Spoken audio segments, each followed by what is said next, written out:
Hi, നമുക്കിന്ന് ചട്ടിപ്പത്തിരി തയ്യാറാക്കി എടുക്കുന്നത് എങ്ങനെയാണെന്ന് നോക്കാം. അപ്പൊ നമുക്ക് റെസിപ്പി എങ്ങനെയാണെന്ന് നോക്കാം. അതിന് മുന്നേ നിങ്ങൾ എൻ്റെ ചാനൽ ആദ്യമായിട്ടാണ് കാണുന്നതെങ്കിൽ ചാനൽ സബ്സ്ക്രൈബ് ചെയ്യാൻ മറക്കല്ലേ. എല്ലാ റെസിപ്പീസിന്റെ നോട്ടിഫിക്കേഷൻ ലഭിക്കാനായിട്ട് ആ ബെൽ ബട്ടൺ കൂടി ക്ലിക്ക് ചെയ്യണേ.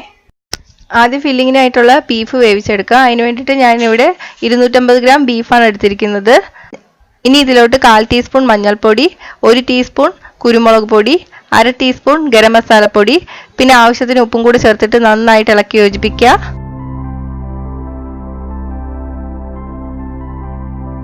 കാൽ കപ്പ് വെള്ളം കൂടി ഒഴിച്ചു കൊടുക്കാം. എന്നിട്ട് ഇത് അടച്ചു വെച്ചിട്ട് നന്നായിട്ട് വേവിച്ചെടുക്കണം. ഞാനിവിടെ 7 വിസിൽ വരുന്നവരെ വേവിച്ചെടുക്കാണ്. ഏകദേശം 90% വേവിച്ചെടുക്കണം. വിസിലിന്റെ എണ്ണം നിങ്ങളുടെ കുക്കറിനനുസരിച്ചിട്ട് മാറ്റം വരും. ബീഫ് വെന്ത് വരുമ്പോഴേക്കും നമുക്ക് ഇതിനുള്ള മാവ് കുഴച്ചെടുക്കാം. അതിന് വേണ്ടിയിട്ട് ഞാനിവിടെ 2 കപ്പ് മൈദ എടുത്തിട്ടുണ്ട്. ഇതിലോട്ട് ആവശ്യത്തിന് ഉപ്പ് ചേർത്ത് കൊടുക്കാം. ഇനി വെള്ളം ഒഴിച്ചു കൊടുത്ത് ചപ്പാത്തി കുഴച്ചെടുക്കുന്ന പോലെ കുഴച്ചെടുക്കുക.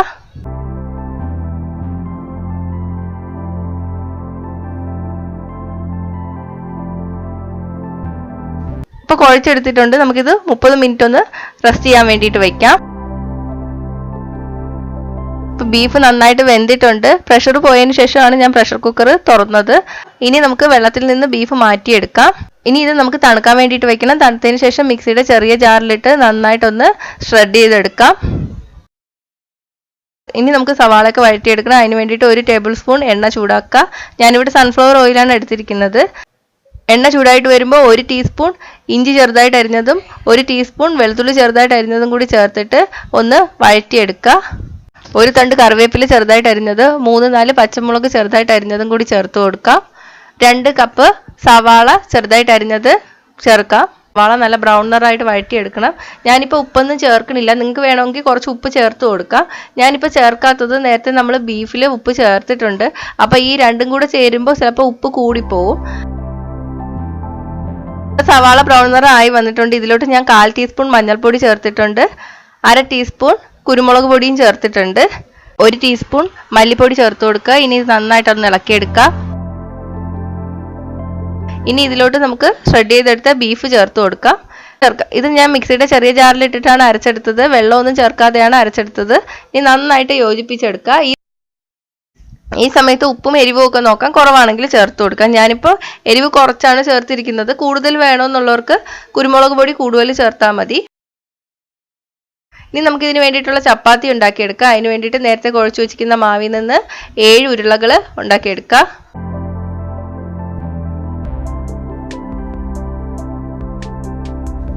ഇനി ഓരോ ഉരുളകൾ പരത്തിയെടുക്കാം.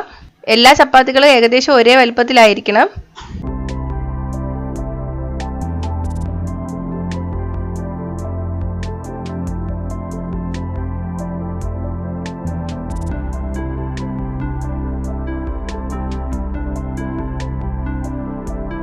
കുറച്ചൊന്ന് പരത്തിയ ശേഷം 2 ചപ്പാത്തി ഒരുമിച്ച് വെച്ചിട്ട് കുറച്ച് മാവ് ഇടയ്ക്ക് വെച്ചിട്ട് പരത്തിയെടുത്താൽ നമുക്ക് നൈസായിട്ട് തന്നെ പരത്തിയെടുക്കാൻ പറ്റും. ഇതുപോലെ 2 ചപ്പാത്തി ഒരുമിച്ച് പരത്തിയെടുക്കുമ്പോൾ ഇടയ്ക്ക് മാവ് വയ്ക്കാൻ മറന്നു പോകരുത്. മാവ് വച്ചില്ലെങ്കിൽ ഇത് പരത്തിയെടുക്കുമ്പോൾ ഒട്ടിപ്പിടിച്ചു പോകും. പരത്തിയതിന് ശേഷം ഇങ്ങനെ ഇളക്കിയെടുത്താൽ മതി.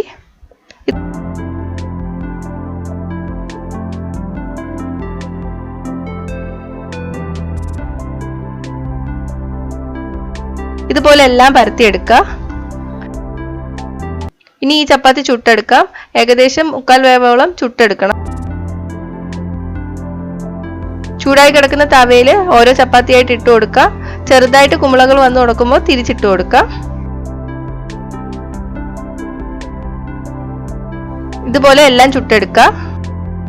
ഇനി ചട്ടിപ്പത്തിരി ഉണ്ടാക്കാൻ വേണ്ടിയിട്ട് ഒരു പാത്രം വയ്ക്കുക. അതിലോട്ട് കുറച്ച് നെയ്യ് തേച്ച് കൊടുക്കാം. ഓരോ ചപ്പാത്തി എടുത്ത് ആദ്യം പാലിൽ മുക്കുക. പാലിൽ മുക്കുമ്പോൾ ചപ്പാത്തി നല്ല സോഫ്റ്റ് ആയിട്ട് വരും. പാലിൽ മുക്കിയതിന് ശേഷം നമുക്ക് മുട്ടയിൽ മുക്കിയെടുക്കാം. ഞാനിവിടെ 2 മുട്ട ബീറ്റ് ചെയ്ത് എടുത്തിട്ടുണ്ടായിരുന്നു. ആ മുട്ടയിൽ മുക്കിയെടുക്കാം. ചപ്പാത്തി പാത്രത്തിലോട്ട് വെച്ച് കൊടുക്കാം. ഇനി ഇതിലോട്ട് നമ്മൾ നേരത്തെ ഉണ്ടാക്കി വെച്ചിരിക്കുന്ന ഫില്ലിങ് വെച്ച് കൊടുക്കാം. ഫില്ലിങ് വെച്ചതിന് ശേഷം അടുത്ത ചപ്പാത്തി നേരത്തെ പോലെ തന്നെ പാലിൽ മുക്കിയെടുക്കുക. എന്നിട്ട് മുട്ടയിൽ മുക്കിയിട്ട് അത് ഇതിന്റെ മുകളിൽ വെച്ച് കൊടുക്കാം. എന്നിട്ട് ഇനി ഫില്ലിങ് വെച്ച് കൊടുക്കാം. ഇതുപോലെ തന്നെ എല്ലാം ചെയ്തെടുക്കാം.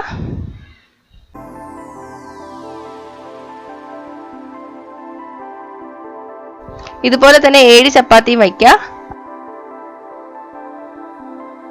അപ്പം ഞാൻ ലാസ്റ്റത്തെ ചപ്പാത്തിയും വെച്ചു. ഇനി ബാക്കിയിരിക്കുന്ന മുട്ട ഇതിൻ്റെ മുകളിലോട്ട് ഒഴിച്ചു കൊടുക്കാം. മുകളിലോട്ട് ഒഴിച്ചതിന് ശേഷം ഈ സൈഡിൽ കൂടെ ആകുന്ന രീതിയിൽ ഒഴിച്ചു കൊടുക്കുക. സൈഡ് ഒന്ന് തവി കൊണ്ട് ഇങ്ങനെ ഇളക്കിയതിന് ശേഷം ഒഴിച്ചു കൊടുക്കുക. താഴെ ഒരു പാൻ വെച്ചിട്ട് അതിൻ്റെ മുകളിൽ ഈ ചട്ടി വെച്ച് കൊടുക്കാം. ഏകദേശം 30 മിനിറ്റ് എടുക്കും ഇത് വെന്ത് വരാൻ വേണ്ടിയിട്ട്. തീ മീഡിയത്തിലോട്ട് ഇട്ട് കൊടുക്കുക. 30 മിനിറ്റ് കഴിഞ്ഞിട്ടുണ്ട്. ഇത് വെന്ത് വന്നിട്ടുണ്ട്. സൈഡിൽ ഒരു ഫോർക്കോ സ്പൂണോ കൊണ്ടിട്ട് ഇങ്ങനെ ഇളക്കി നോക്കുമ്പോൾ ഇത് ഇളകി വരും.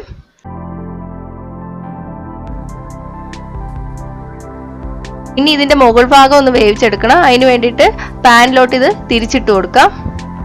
ഏകദേശം 10 മിനിറ്റ് ചെറുതീയിൽ വേവിച്ചെടുക്കാം. 10 മിനിറ്റ് കഴിഞ്ഞിട്ടുണ്ട്. ഇത് നമുക്ക് തവയിൽ നിന്ന് മാറ്റാം. അപ്പം നമ്മുടെ ചട്ടിപ്പത്തിരി റെഡി ആയിട്ടുണ്ട്. ഞാനിത് മുറിച്ച് കാണിച്ചു തരാം. നല്ല സോഫ്റ്റ് ആണ് ഇത്.